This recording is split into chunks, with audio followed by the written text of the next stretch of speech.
We're starting a new series on, and I haven't come up with a snazzy title yet. I'm calling it Civics in Milwaukie, if that makes sense. Just a couple of pieces of information, then I'll introduce our guest speaker. Make it sound all formal. First of all, the scope of this is primarily going to be focused on local politics. So, especially at the beginning, Scott's going to be talking about Milwaukie, history, how it functions, all that good stuff. Stuff that to me is extremely fascinating, having never participated in government, at least on a professional level before. Also, I grew up in unincorporated middle of nowhere. There was no such thing as a municipality. So living in a city has been really fascinating for me as well too. Likely over the course of the next 6-ish weeks. So what we're probably going to end up doing is in August I go on vacation for a couple of weeks, sometime in July to do some follow-up stuff.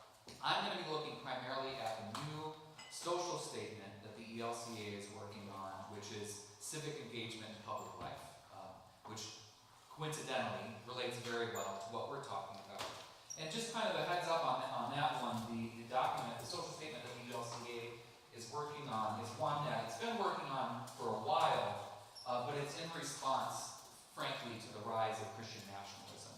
And so it's an encouragement to a conversation around what it means to be a Christian and what it means to engage in the public life of politics and government, and how we as Lutherans do that responsibly, both from our identity as a Christian, but also in our identity as a citizen of a nation, right? So I will introduce that next week. Who knows where we'll go, but that's kind of the two veins of this. Does that make sense? Just a couple of things. I don't think I need to tell you this. This is not going to be a discussion of partisan politics. So we're not going to get into who's right or who's wrong. I'm sure that stuff will come up. I mean, especially considering, the state of the world and all of that. But that's not our intent. Our intent is not to bias anybody in any one direction. I'm speaking for myself. I don't know about Scott.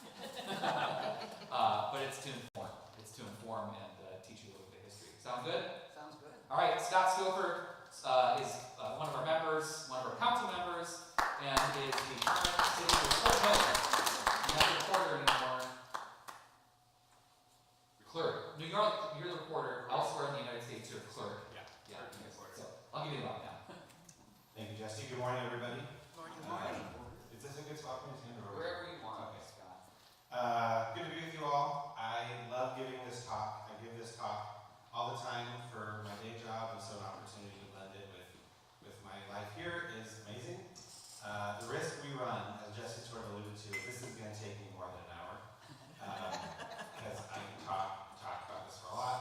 And I'm really guessing, and I think I've already heard a little bit, that folks in the room will probably have notes and tidbits to add to the story, because I've only lived in Clackamas County, Milwaukee since 2010, but I have a feeling there's some of us here who've been here longer than that.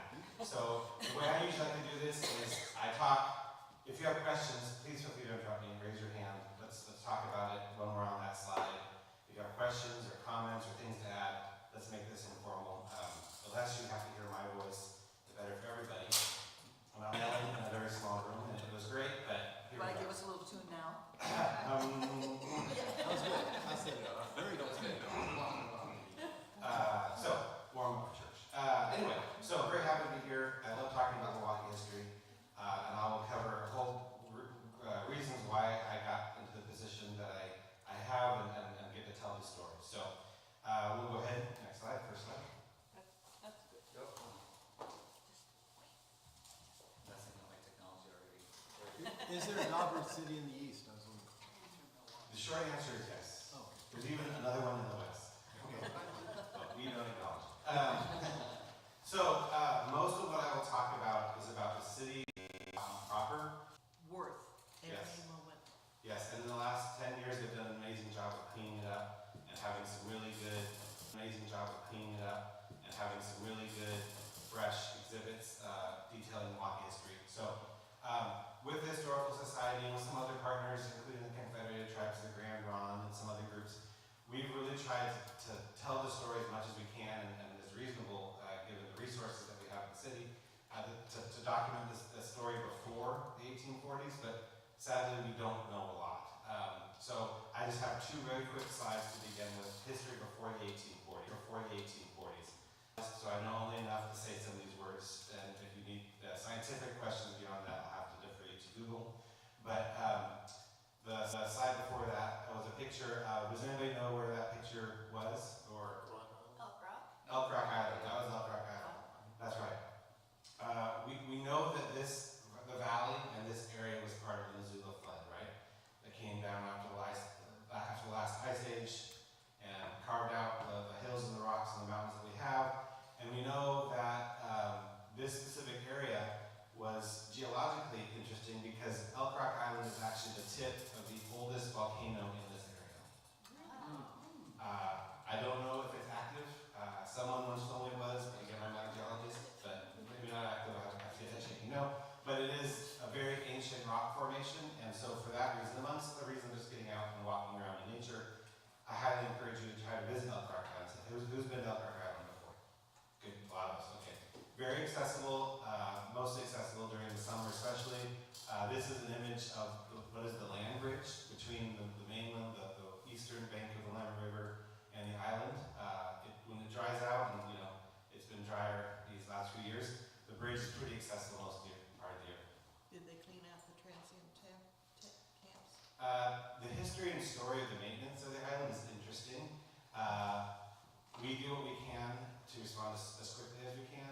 Milwaukie PD, and we have a number of partners, Love One, that the church is familiar with, and some other groups to go out there and help folks in those situations. So Milwaukie tries to be very proactive, and when camps and things like that are rise up, we address it as quickly as we can. We've actually hired a behavioral health specialist in our police department, Glenn, who works very closely with Love One and Father's Heart Ministry to go and help those folks get them the right services. So, not knowing specifics for anything going on right now, that's generally our approach. I'll talk a little bit about it later in my slides, but another factor with the district, the North Clackamas Parks and Recreation District, and they help us manage the island. So there's multiple agencies involved in taking care of the island. But so up to the era where we have even oral stories from the Native Americans, we know this is a geologically important area. Next slide. And to that point, we have worked really hard to forge relationships with the representative body of the Clackamas people. We know that for thousands of years before the 1840s, the people who spoke a Chinookian language, the Clackamas people, called this area their home. We know that this area called Milwaukie today is between where the Oregon City Falls, of Oregon City, was a very important site for the Native Americans.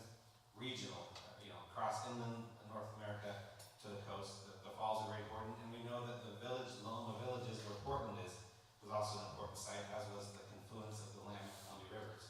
So we know we're between important places in the Native American world. I've had extensive discussions and gone to the research library in Grand Ronde. There's nothing to suggest that this specific spot that we call Milwaukie was of any great village or location other than they knew about Elk Rock Island, and it was sort of the middle point between the falls and the Loma Villages. So sort of like today, for a lot of people, Milwaukie, Oregon City, and Portland. That's sort of the legacy that we got.